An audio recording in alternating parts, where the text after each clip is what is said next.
They basically just made him fat this time around.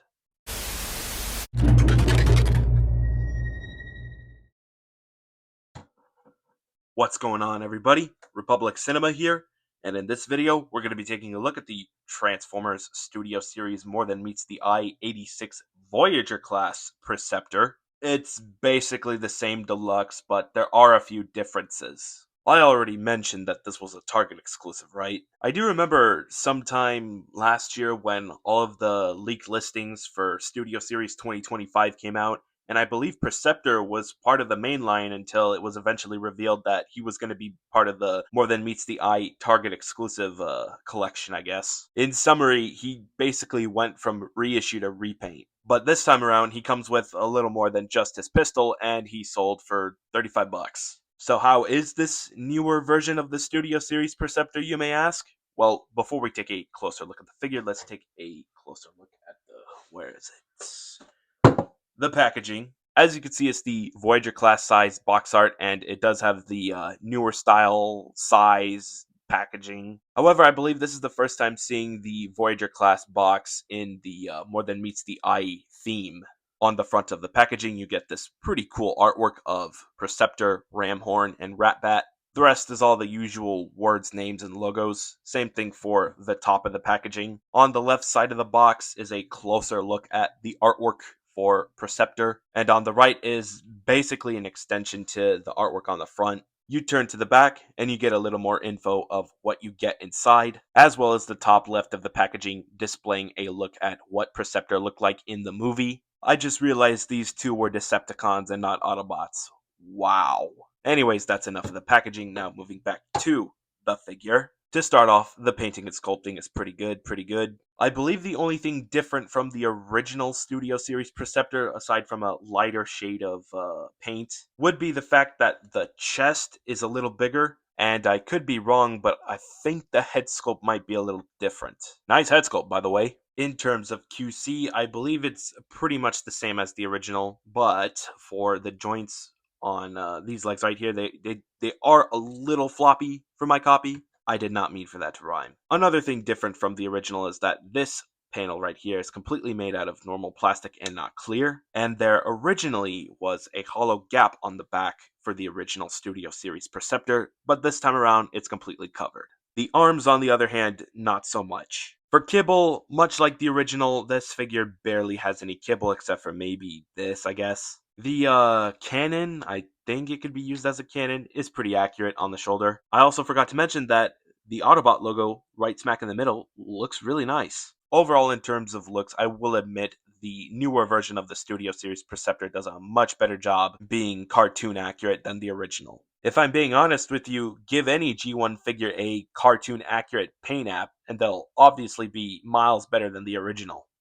Most of the time. Moving on to accessories, this figure does come with his red gun. I believe it's the same as the original gun. Here he is equipped with his pistol, and if you have the pistol from the older Studio Series Preceptor, you could slap it onto this guy and have him dual wielded. Since there is a slot on each shoulder, you could go ahead and slap the pistol there too. Now, we're going to take our attention off of Preceptor and focus on the two other cassette bots that come with him, that being RAMHORN and RATBAT, which are part of Soundwave's little cassette team. I'm not gonna lie, these toys look a little goofy. To fold them into their cassette modes, with RATBAT, you basically just fold in his legs, make sure his head is folded in flat, and flatten his wings, make sure that it's straightened out like this, and yeah, that's pretty much the cassette mode for RATBAT. RAMHORN takes a bit more steps than RATBAT, I believe, but you just want to straighten him out, fold in his horn,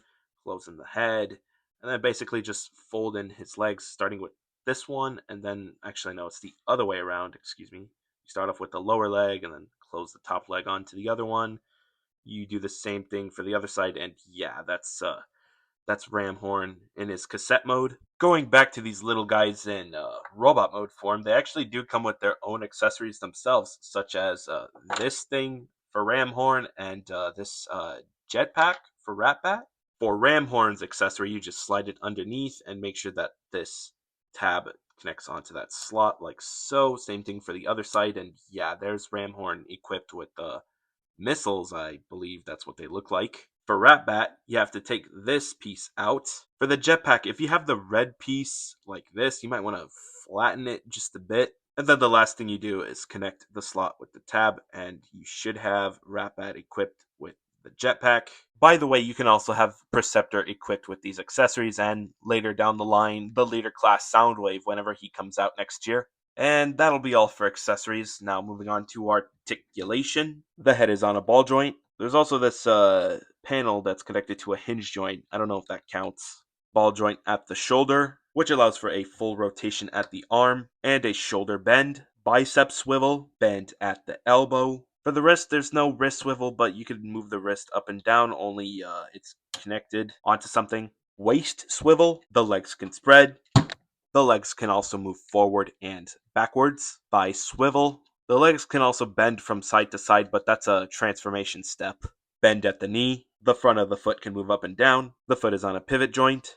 That's pretty much it for articulation. Now moving on to size comparison. Starting off with his fellow Target exclusive wave mates, dare I say. Here he is next to the Decepticon ground soldier from Devastation, the Elite Seeker. Once again, here he is next to Ramhorn and RATBAT. To compare him alongside some fellow 86 Autobots, here he is next to the original Studio Series Preceptor, Bumblebee, Cliffjumper, Brawn, Jazz, Prowl, Blur, Cup, Hot Rod, Ironhide, Ratchet, Legacy Blaster. Can't wait for the re-release of the Studio Series version to come out. Springer, Optimus Prime, for some Dinobots, here he is next to Swoop, Snarl, Sludge, Slag, Grimlock, Ultra Magnus. And then one more thing before we move on to the transformation. Here he is along with the rest of the Studio Series 86 Autobots that I own. But as you can see, I did throw in Kingacy Blaster for the time being.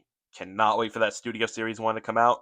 Aside from Studio Series Blaster, I am also missing Studio Series RC and perhaps the Studio Series Core Class Spikewood Wiki, and of course all the new Autobots coming out next year. Oh boy, we're getting a lot. Leave a comment down below if you want me to get the Studio Series RC soon, because I say I'm gonna get her and then I don't. And now I think it's finally time we move on to transformation, which is pretty straightforward. To start off, you're going to bring the back panel down and completely fold in the head and then close this panel back in. Next, we're going to work on the arms, starting with folding in the hand, bringing this whole section down and bring it out like this, just for now. Once you've done the same thing for the other arm, you can go ahead and bring this red piece out, along with this red piece that has the shoulder cannon connected. I'm just going to call it shoulder cannon for now.